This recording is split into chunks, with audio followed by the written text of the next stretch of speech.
the nation's commercial capital. This is the News at 10. Live from Channels Television. Reporting tonight, Olumide Macaulay.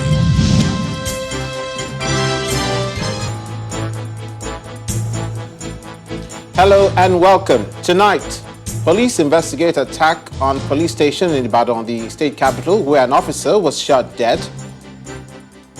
Muslim Lawyers Association of Nigeria, Kaduna chapter, announces its withdrawal from the forthcoming annual General Conference of the Nigerian Bar Association over the disinvitation of Governor Nasir El-Rufai.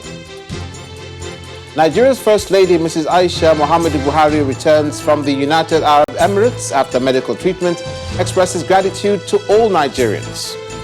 Economic Community of West African States delegation headed by former Nigerian President Dr. Goodluck Jonathan arrives in Bamako, the Malian capital, to seek solution to political crisis, plus business and sports. On business news tonight, Nigeria's second quarter GDP expected to contract between 2 and 5% ahead of the official data from the National Bureau of Statistics. And on sports news, French champions Paris Saint-Germain face German champions Bayern Munich in the final of the 2019-2020 UEFA Champions League tomorrow at the Benfica Sports Stadium in Lisbon, Portugal.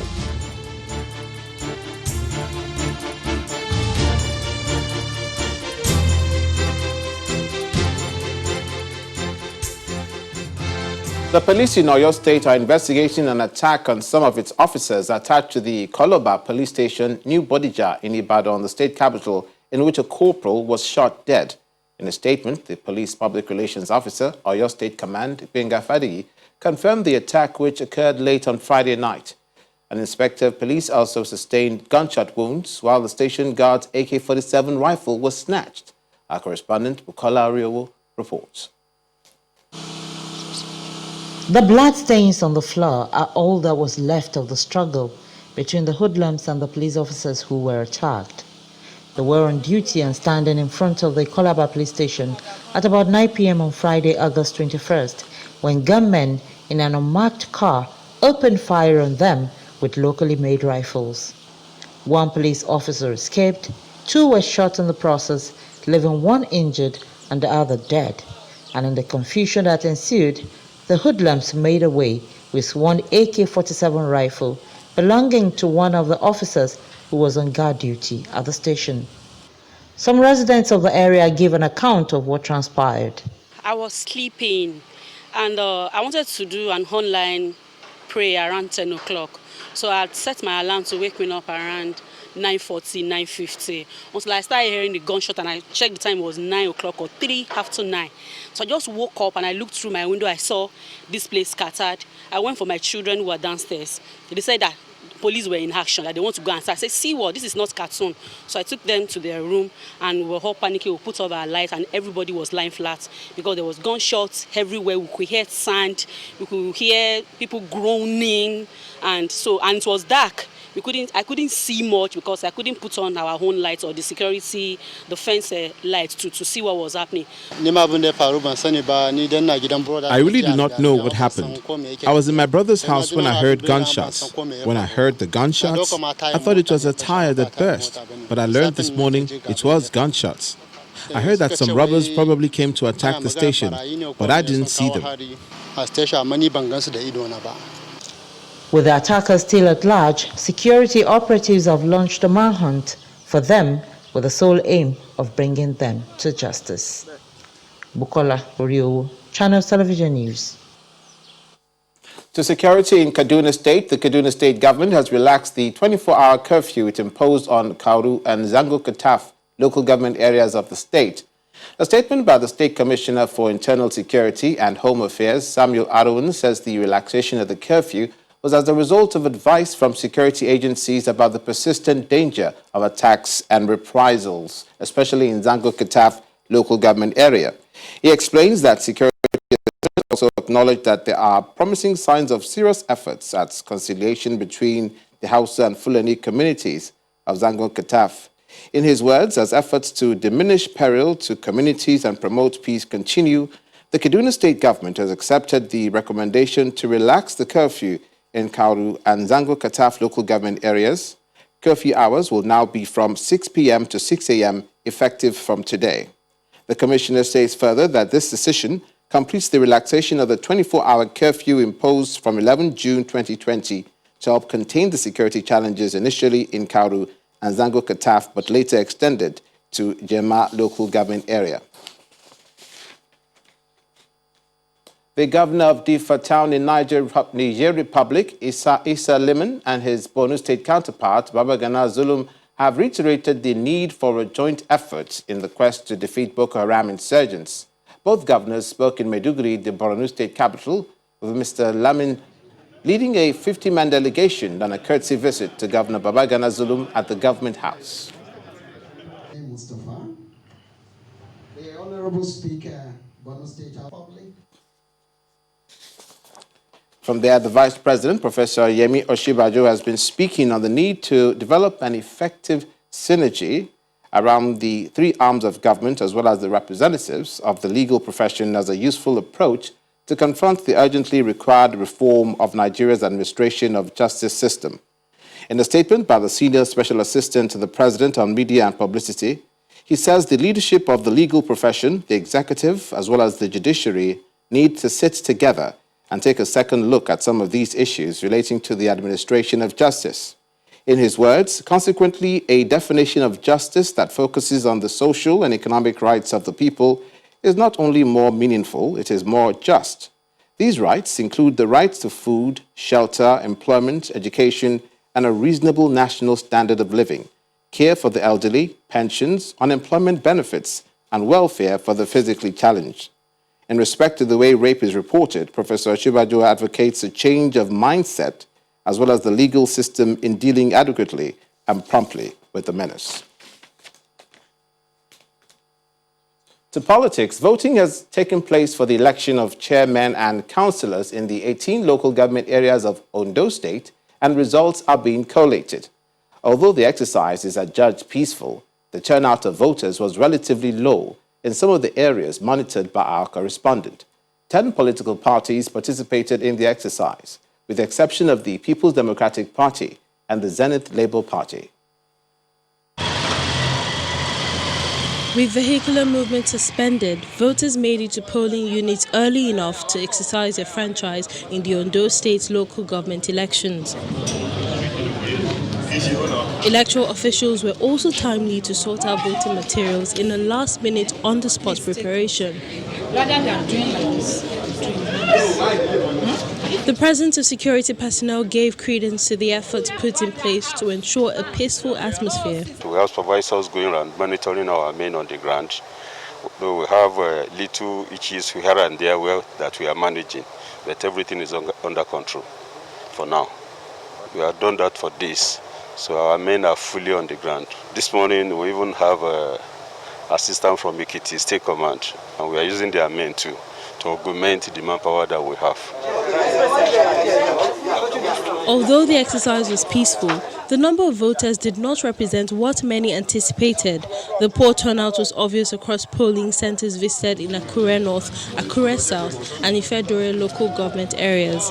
I've already casted my vote and everything is going peacefully. Even as I'm coming, I came with we were almost 12 people coming out to vote.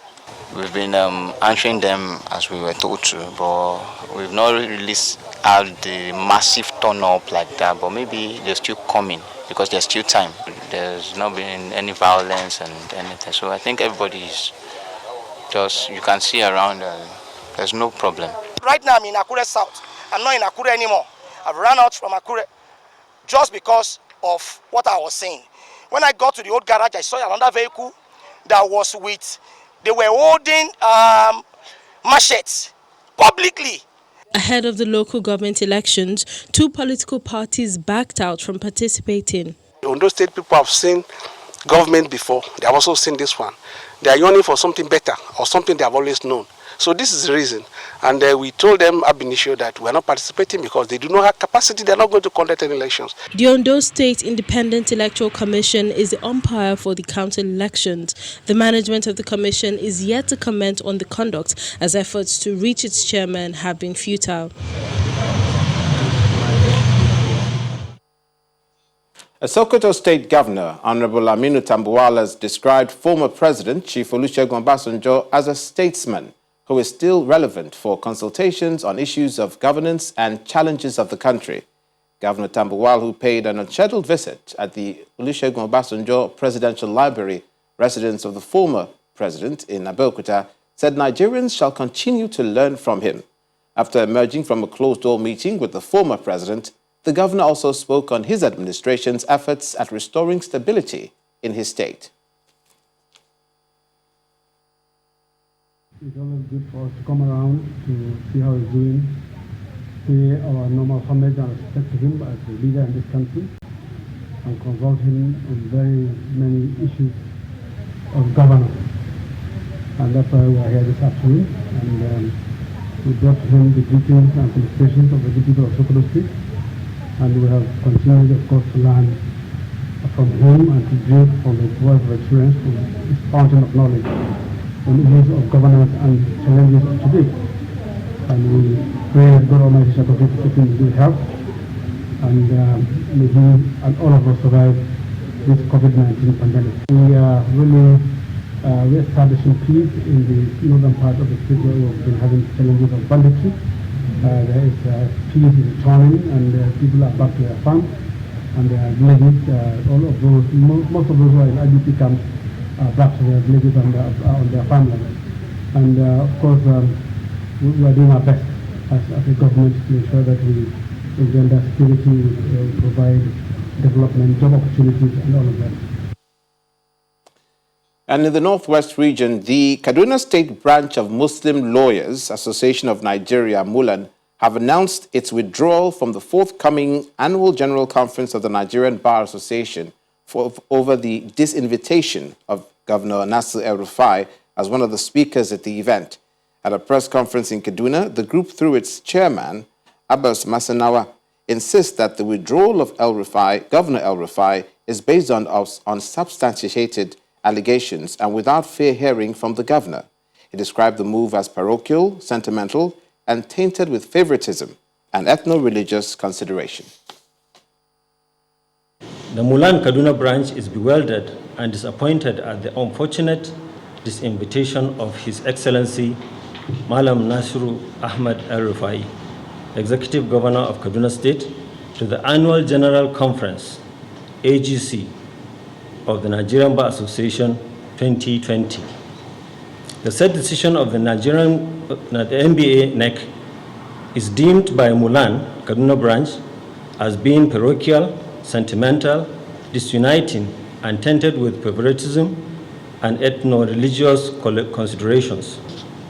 And in view of the unfortunate decision of the NBA NEC, Mulan Kaduna is left with no option than to instruct its members to withdraw their participation in the forthcoming NBA AGC and enjoins all Muslim lawyers in Nigeria to join in the boycott.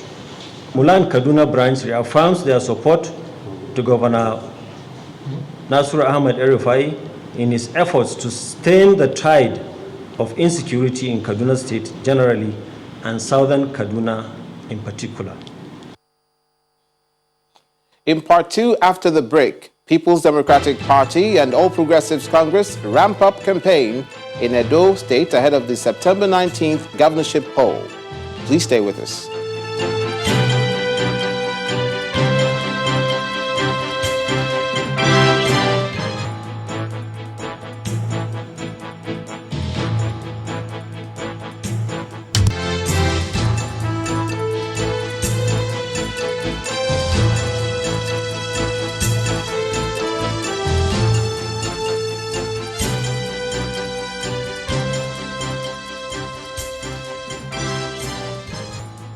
Welcome back. If you've just joined us, you're watching the news at 10, live on Channel Television, Lagos.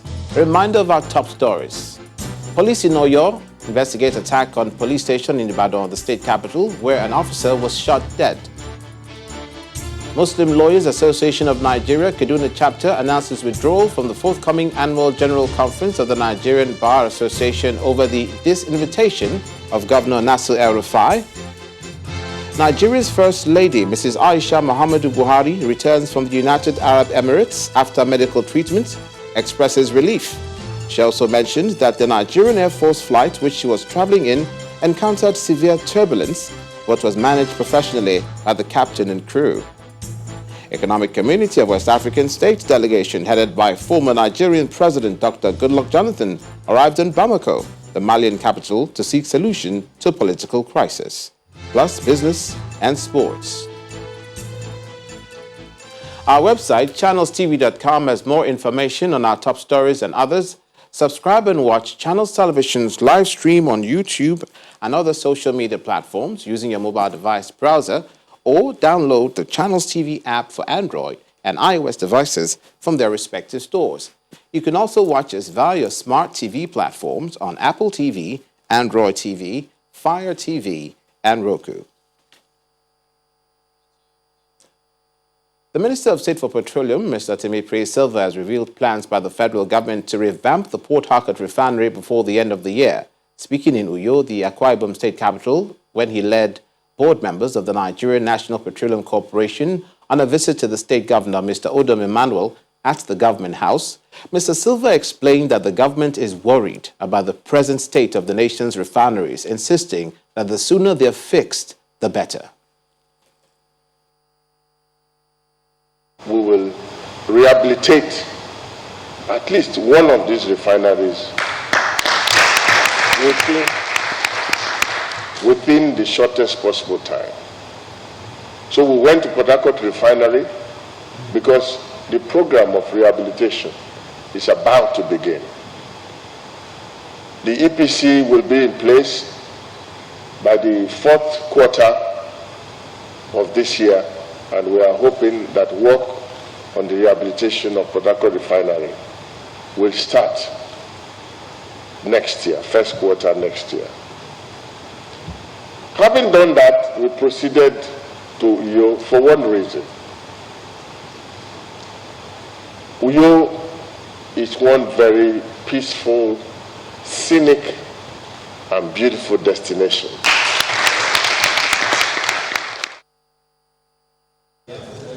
On his part, Governor Ondo Emmanuel believes there is an urgent need to unbundle the oil and gas sector so that the nation can begin to harness the inherent potentials in that industry. If you look at where we are located in the Gulf of Guinea, if you also look at where we are located across into the Latin America, this can actually be the strategic logistics center of Nigeria. Because I don't see why people who are coming from the Far East should pass any other West African country to fuel before they cross. They should fuel from Akwa Ibom Airport. When you're going back at that time, probably we'll try and show you what we are doing at the airport. And we're trying to be very moderate, but honestly, quote me anywhere. The kind of terminal building we are setting up at the Uyo Airport, if you have any in West Africa, we pull down that one and build another one. We pull down that one and build another one. Every single thing in terms of intelligence of a new airport terminal building is there. Even the AP, you can feed it from under that ground. To politics, and with less than a month to the September 19th governorship election in Edo State, the People's Democratic Party insists that the outcome will not be in doubt after completing the campaign tour of the Central Senatorial District.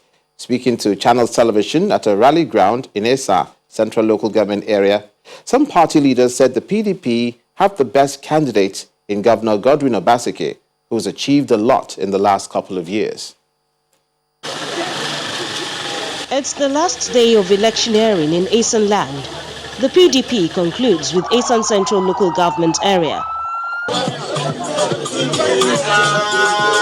The PDP entourage is at the Okaigesan Palace of Esan land in Irua, what has been a customary practice on the campaign, starting each day by first paying homage to the traditional institutions.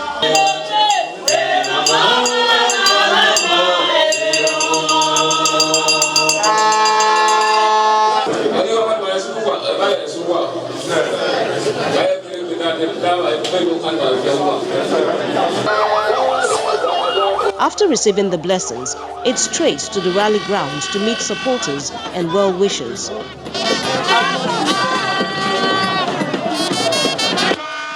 The PDP campaign team canvassed support for their candidate, Governor Godwin Obaseki, who, according to them, is the best man to move Edo State forward.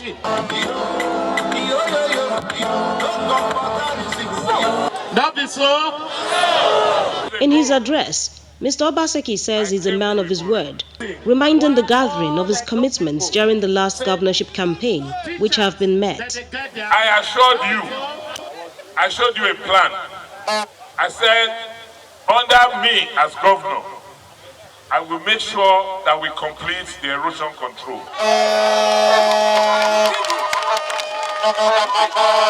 Have we not finished the first phase? Do we still have erosion in Ebonyi? I said that we build the roads that erosion has eaten up. Today, have we not built some of the roads? That is what our politics and government should be about.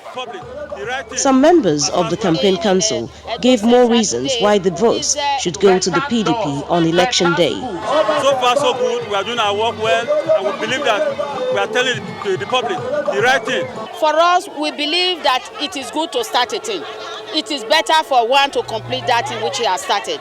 And that is what you are seeing today. The governor have done so well, and people believe that what the governor has started doing, it should continue. The PDP believes that plenty of progress has been made after campaigns in 2 out of 3 senatorial districts in the bid to return Governor Godwin Obaseki to office for another 4 years. The support is expected to get better in the southern district, where Governor Godwin Obaseki will be on home territory.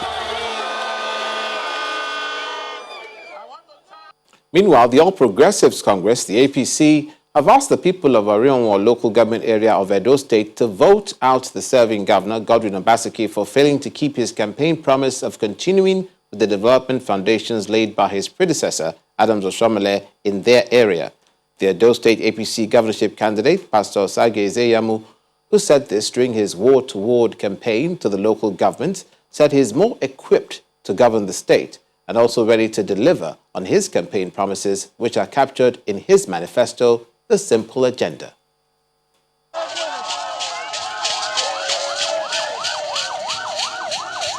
Excited party members and residents of Ugo community welcome the Edo APC governorship candidate and his team on arrival for commencement of campaigns in the 12 wards of Orionwa local government area.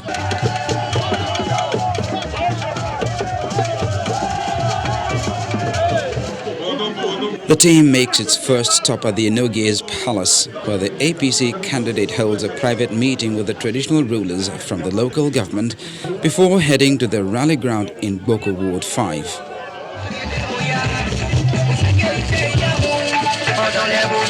Pastor Ezeyamu insists that he knows the problem facing Orionwa local government and is well prepared to fix it, while the former APC national chairman Adams Oshomole says he is confident that Ezeyamu will not disappoint. We now have a governor by consultant for the benefit of consultancy. What are we going to do with that? We will go with memorandum of underdevelopment.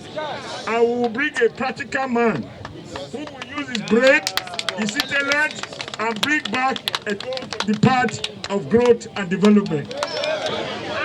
Done with Ward 5, the party trail moves further to Ioba Ward 4 and Ubeku Ward 3, where the APC candidate again promises the people of Orionwa a better life if given the mandate to rule the state. They have suffered, especially in the past 4 years, a lot of neglect. There are no roads. You can see the kind of detour we have to take to get here. There's no water. There's no light. No new schools. no support from government, no hospital. So they are more or less on their own, abandoned, so to speak. And my coming here is just to assure them that because I know their problems, because I live among them, we will ensure by their votes and by government, we'll be able to solve them. The people on their part have a list of some important areas which they want the next governor of Edo State to focus on. Town hall, lights, and education, and good road, everything. Hospital, we want it. We want the community to be open. The camp of the APC and its governorship candidate continued its ward-to-ward campaigns, hoping to reach as many people as possible with its manifesto and ultimately get their mandate in the coming election. From the Edo governorship elections to the main political opposition party, the People's Democratic Party, who have accused the Speaker of the House of Representatives, Honorable Femi Gbajabiamila, of frustrating investigations into allegations of corruption.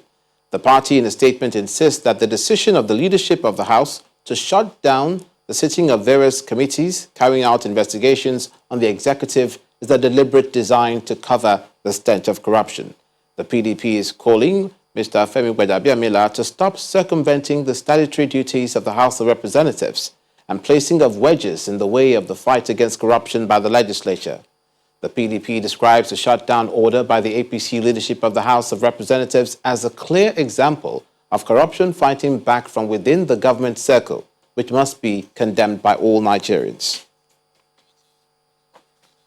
Nigeria's First Lady, Mrs. Aisha Muhammadu Buhari, on her return from a trip to the United Arab Emirates for medical treatment, is expressing her appreciation for the well wishes of Nigerians. In a press release from her office, she disclosed that she has fully recovered and thanked Nigerians for their prayers.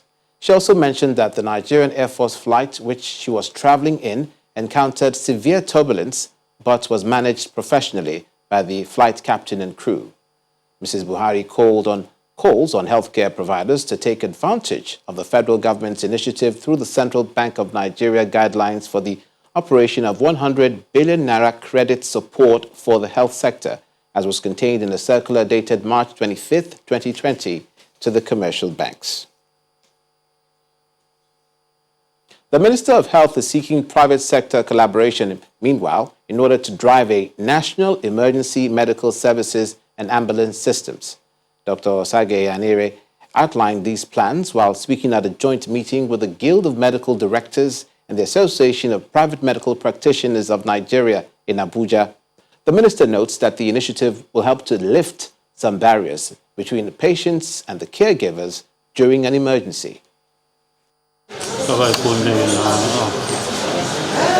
For Minister of Health, Dr. Osagi Ehanire meets members of the Guild of Medical Directors and the Association of Private Medical Practitioners in Abuja.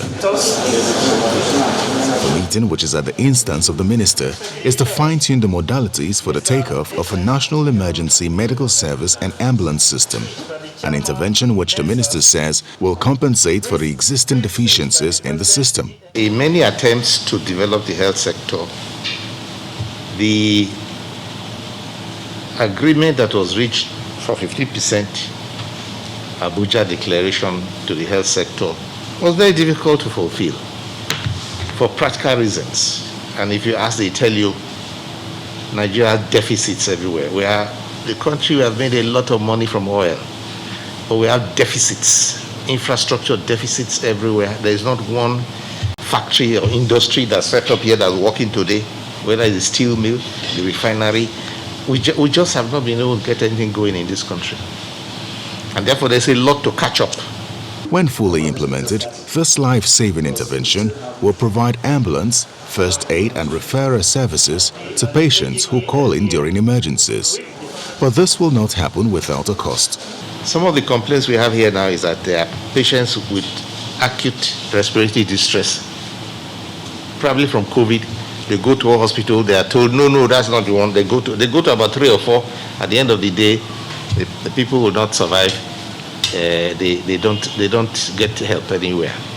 But with medical emergency system, the ambulance will know exactly where to take you to. And then In order to be able to succeed, we need the private sector. We need ambulances and we need urgent care centers. As you heard us say, over 70% of Nigerians seek healthcare in the private sector. So we are the drivers. So our members will be informed. Efforts are being made to accredit facilities because for doctors to get involved, their facilities will meet certain basic requirements, minimum requirements. We must guarantee standard, we must guarantee quality, we must guarantee due processes and systems. And these things cost money. And that's why we are requesting of the federal government of Nigeria to remember the health sector, especially now. The health sector is sick and dying, and we need to cure it. One way to do it is by a bailout, an intervention fund. Nigeria operates an overstretched public healthcare system, with over 70% of patients seeking medical care in private hospitals, which is why this collaboration with the private sector is key if this initiative of government is to see the light of day. When the news at 10 returns, Nigeria's second quarter GDP expected to contract between 2 and 5% ahead of official data from the National Bureau of Statistics. That's on Business News. Do join us again.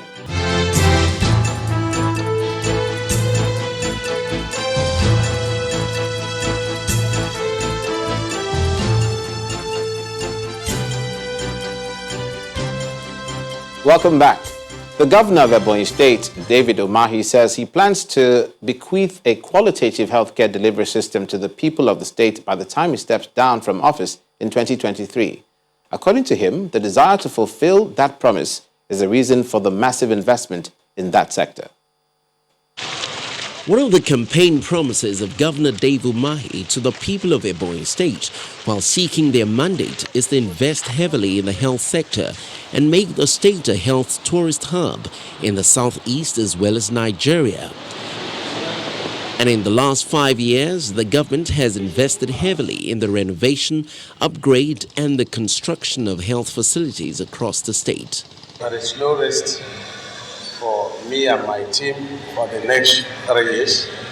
We'll be working till the last day of May 29th, 2023.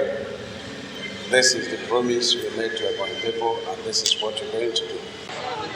One of the areas the state government is focusing on is the improvement of the primary healthcare centers across the state, and some residents believe so much has been achieved. Before now, this place, I can say that as an urban facility, it is being underutilized. As you can see, it's a very neat environment. It was not like that before. Since my wife started coming antenatal here, they are taking care of her very well. The same gesture is extended to the 13 general hospitals across the state, as well as the construction of a standard tertiary healthcare facility at the Ebonyi State University, where it is hoped that all health challenges will be addressed. When this facility is completed, Ebonyi State will be self-sufficient on healthcare delivery and even become the destination point for medical tourism. All those issues that used to take people to India, America, and Europe will be handled in that institution. Indeed, the outbreak of the COVID-19 pandemic offers the state government yet another opportunity to fast-track the development in the health sector, and it says it intends to take full advantage of that. Even before we recorded the first case of COVID-19 in Ebonyi State, and all the medical equipment that you can think of that will help to manage COVID-19 cases have been put in place. No doubt the Ebonyi State government's investment in the health sector is laudable, but beyond that, more needs to be done, especially in the area of maintaining the structures put in place with taxpayers' money. From Ebonyi healthcare delivery to the northeastern region of the country, the United Nations, through its World Food Programme, in collaboration with the Center for Community Development and Research Network, has commenced the distribution of livelihood starter kits to over 400 vulnerable people in Adamawa State.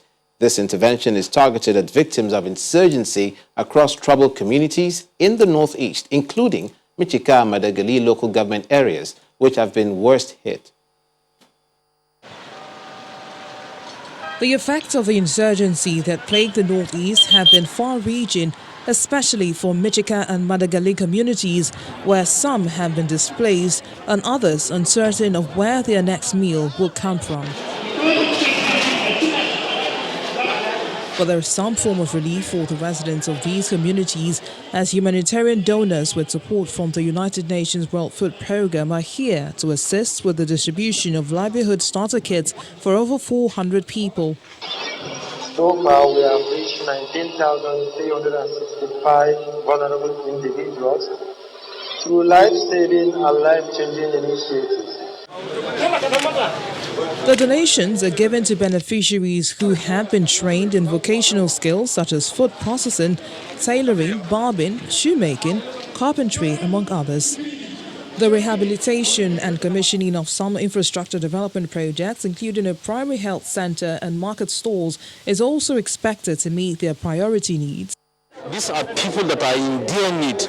Some of them have been praying for this kind of opportunity to come their way, but because there's nobody to help them and they cannot even help themselves.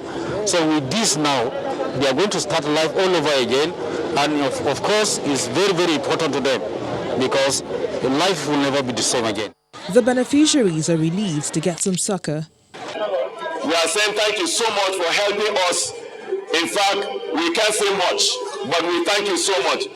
You alleviate us, you help us, you bring us out of the dust that we are in. You give us the strength to stand again. Since the intervention began in January, the program has reached thousands of the vulnerable, assisting them to reclaim and improve their means of livelihoods. The Rose of Sharon Glorious Ministry International has held its 2020 University of Marriages Singles Conference in Lagos, Southwest Nigeria. The event, which had the seventh leader of the ministry, Apostle Folorunsho Alakija, in attendance, shared useful tips with individuals who want to build lasting relationships and marriages. It's an online service in the spirit of stopping the spread of COVID-19. Oh, magnify the Lord. Magnify the Lord. He is worthy to be praised. Blessed be worthy to be praised. The choir ministration follows, pre-recorded.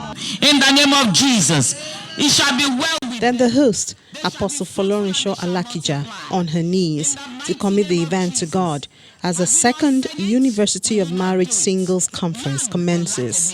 So shall it be. In Jesus' mighty name we have prayed. The event for 2020 is discussing the scripture in Isaiah 34 verse 16, which says that none shall lack a mate. Marriage originated from God. That it was God's idea in the first place. Nobody else's idea.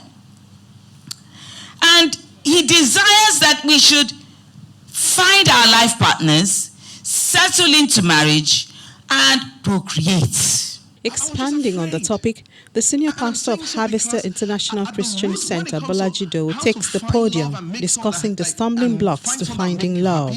If you are afraid, you are going to make the wrong decision. The first thing is this: fear is going to paralyze initiative. After encouraging the singles to work on their self-esteem and take bold steps into building a good marriage, he hands over to the associate pastor of Covenant Nation, Mrs. Toyin Pojo-Yemade. The most important foundation is God. So who is God to you?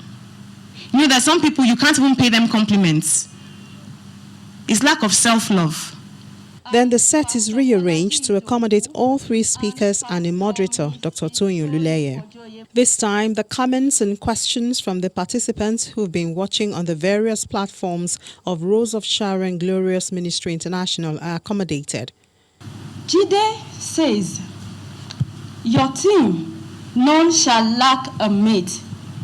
But why is worried, is concerned, why is he still single at the age of 40 Most ladies leave him during courtship. Some even leave without saying goodbye. It's not just about going through deliverance that could be the problem or the solution that he needs to get married. We don't know what his character is like. We don't know whether he's a ruffian.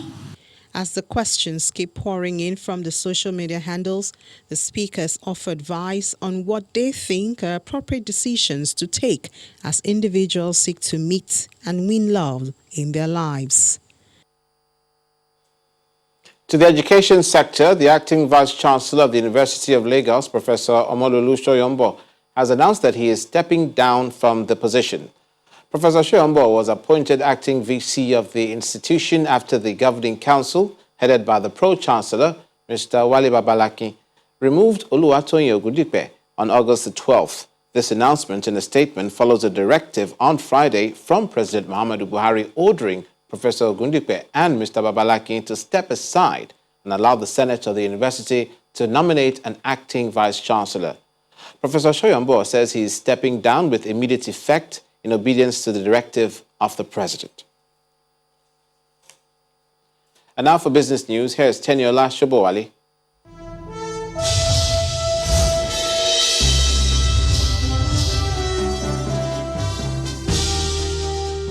Thanks, Olumide. Welcome to Business News. Nigeria's gross domestic product is likely to contract between 2 and 5% in the second quarter of 2020 due to the devastating impact of the coronavirus pandemic on the country's economy. According to analysts, this would be a sharp contrast to the 1.87% positive growth which was recorded in the first quarter of the year before the slowdown of economic activities caused by the pandemic. Ahead of the official release of the GDP numbers, analysts expect that the impact of COVID-19 and lockdown measures to prevent the spread of the virus mostly affected the entertainment, hospitality, aviation, tourism, and agriculture sectors of the economy. Meanwhile, a tweet by the Chief Executive of the Statistics Office, Dr. Yemi Kale, indicates that the second quarter 2020 GDP report, which is widely awaited, will be released on Monday, August the 24th at 8:30 a.m. The central bank says it circulated a total of 2.4 trillion naira worth of currencies last year, which represents a 5% rise compared to 2.3 trillion naira circulated in 2018. According to its 2019 annual report, the financial market regulator also mentions that currency in circulation grew by 4.9% to 2.4 trillion naira last year, which reflects increased use of cash in Nigeria's economy. A breakdown of the circulation shows that lower denomination currency notes dominated total volume of banknotes by 54.2%, while volume and value of higher denomination banknotes of between 100 to 1,000 naira notes rose from 44.3 and 97.6% in 2018 to 45.8 and 97.7% in 2019. Meanwhile, the CBN says it generated about 4.5 million naira from over 128,000 kilograms of polymer waste evacuated last year. About 520 billion naira worth of matured treasury bill will be repaid by the Central Bank of Nigeria to investors next week. Analysts expect market participants to shift their focus to the upcoming primary market auction, as the CBN will also roll over 197.60 billion naira worth of maturing T-bills next week, with buoyant system liquidity expected to sustain the demand.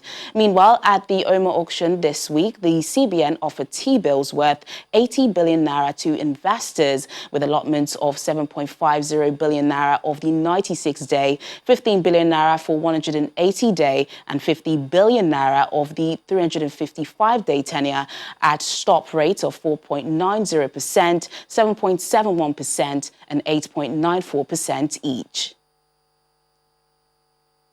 Well, it seems the Bulls are not giving up the struggle for supremacy against the Bears at the equities market this month, despite concerns by some investors over the country's economy. That's because primary indicators at the NSE closed the third trading week of August in the green, up by 0.09%, after recording a mixture of profit-taking and bargain hunting activities by investors seeking benefits from low-priced value equities. The sustained uptrend, which is the third within the month, comes largely from gains recorded by key banking, consumer goods and insurance sector components. Asako Insurance is top among 31 gainers. Royal Exchange leads 26 other losers, while the share price of 105 equities remain unchanged within the week.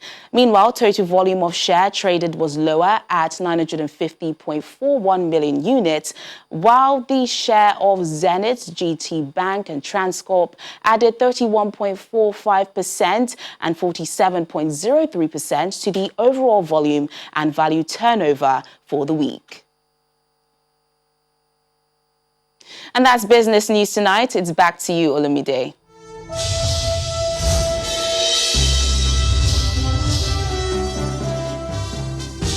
Thank you, Teniola. Still ahead on the news at 10. Nigeria's former president, Dr. Goodluck Jonathan, heads the Economic Community of West African State delegation, arrives in Bamako, the Malian capital, to seek solution to political crisis. And more on our global COVID-19 update. Please stay with us.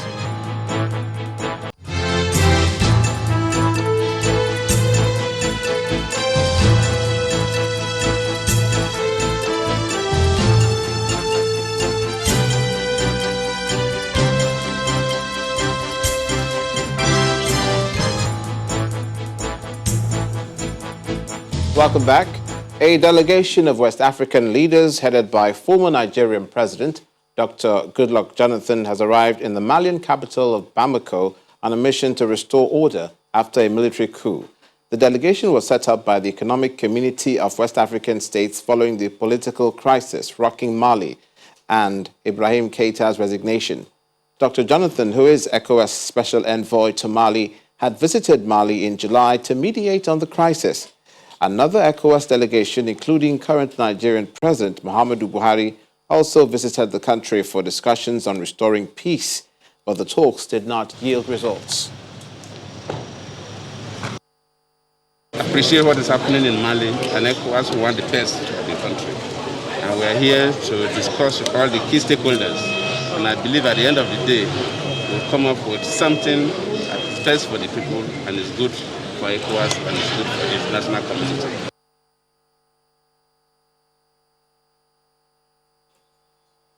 And now it's time for sports news. Here's Kayode Alayande.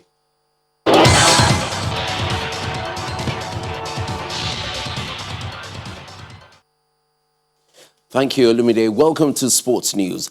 Final debutants Paris Saint-Germain will take on five-time winners Bayern Munich in the 2019-2020 UEFA Champions League final on Sunday at the Benfica Sports Stadium in Lisbon, Portugal. For the first time since 1998, the Champions League final will feature two teams who entered the competition as domestic champions.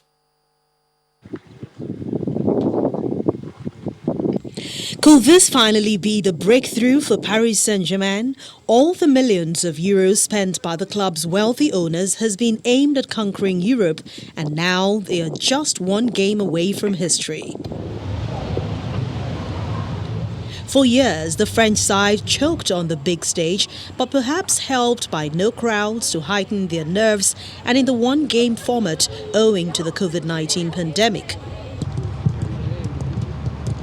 This is Bayern Munich's fourth Champions League final since 2010 and first since lifting the trophy for the fifth time in 2012 and 2013.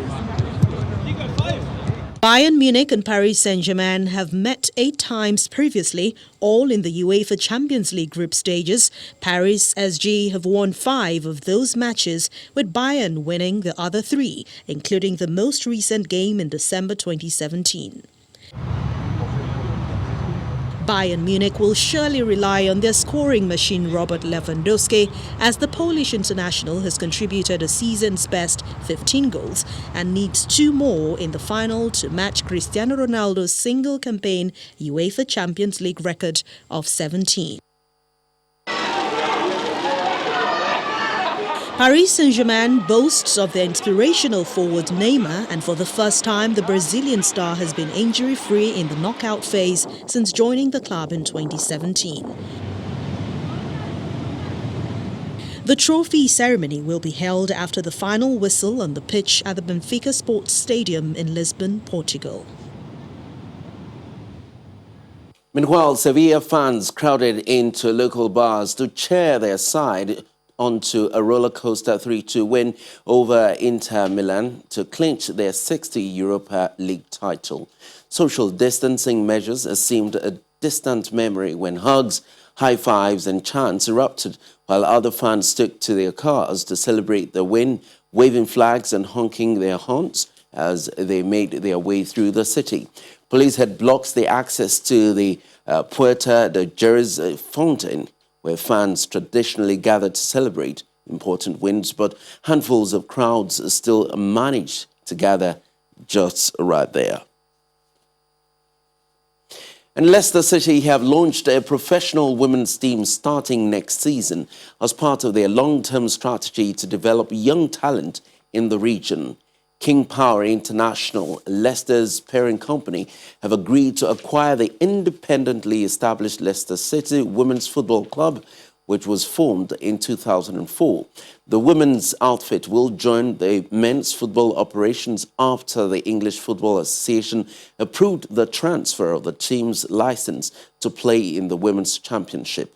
Women's team General Manager Jade Morgan, first team manager Jonathan Morgan, 12 members of the playing squad and several members of the support staff will be retained as part of the new full-time setup.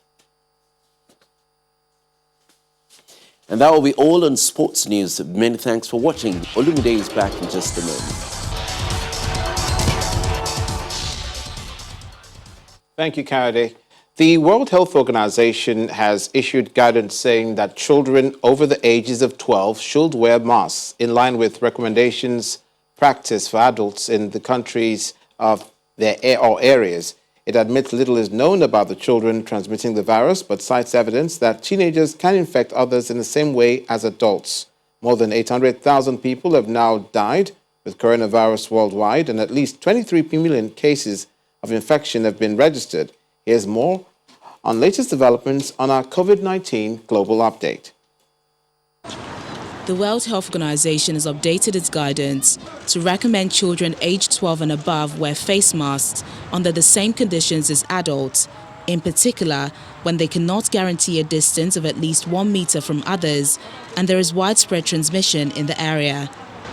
For children aged between 6 and 11, the WHO advises taking into account how widespread the transmission of the virus is and whether the child is interacting with high-risk individuals, such as the elderly. The guidance adds that children aged 5 and under should not, under normal circumstances, wear masks. In other development, India has recorded more than 69,000 new cases in the past 24 hours, bringing its overall tally close to 3 million. After imposing tough restrictions on the capital, Seoul, South Korea is now extending those measures to the entire country. From Sunday, large gatherings, in-person church meetings are banned. Nightclubs and karaoke bars will also be closed. Argentina has joined Peru, Morocco and the United Arab Emirates in moving forward with clinical trials for a coronavirus vaccine developed by China's national biotech group.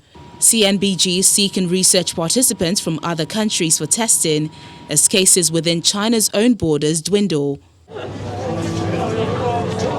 And finally, around 1,500 volunteers equipped with face masks, hand disinfectant and tracing gadgets attended an indoor concert in Germany as part of a study to stimulate how the coronavirus spreads in large gatherings.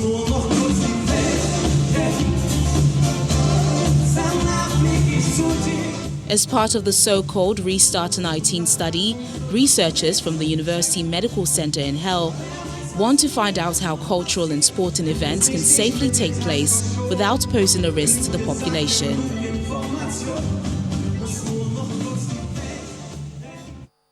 Finally, to insurgency in the northeastern region of the country, the governor of Borno State, Babagana Zulum, has raised an alarm that the dreaded Boko Haram sect is now recruiting fresh members, mostly from the internally displaced persons, the IDPs. According to the governor, the Boko Haram sect is working on people to join them, and it's frightening. The governor spoke in an interview with the BBC House of Service, explaining that the IDPs were tired and bored of staying in the camps because they're not getting what they really want. He adds that it's important that they go back to their various towns because no government can continue to be feeding them continuously. And the main news again. The police in Oyo today commenced investigations into an attack on a police station in Ibadan, the state capital, where an officer was shot dead. Also today, Nigeria's First Lady, Mrs. Aisha Muhammadu Buhari, returned from the United Arab Emirates after medical treatment. She expressed relief that the Nigerian Air Force flight which she was traveling in encountered severe turbulence but was managed professionally by the flight captain and crew. That's it on the news at 10 tonight. Thank you so much for watching. I'm Olumide McCall.